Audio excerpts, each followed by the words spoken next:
தங்கச்சி உங்க லைஃப்ல நீங்க வந்து மிஸ் பண்ணவே கூடாது அப்படின்னா நீங்க வந்து யாரை நினைப்பீங்க? என்னோட அப்பா.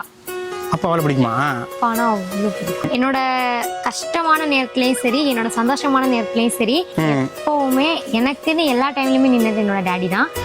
டேடி போயிட்டு டேடி எனக்கு இது வேணும் அவ்வளவுதான். அது எவ்வளவு என்ன எதுவுமே பார்க்க மாட்டாங்க, வாங்கிக்கோ அப்படின்னு சொல்லிடுவாங்க. ஸோ என் அப்பானா எனக்கு அவ்வளோ பிடிக்கும். இந்த வேர்ல்டுலே நான் மிஸ் பண்ணக்கூடாதுன்னு நினைக்கிற ஒரே பர்சன்னா என் அப்பா தான். இந்த வேர்ல்டுல வந்து பொண்ணுங்களா சொல்லுவாங்க அப்பா அப்பா அப்பான்னு, பட் எல்லாருக்குள்ளயும் ஒரு எமோஷனல் டச்சிங் இருக்கும்.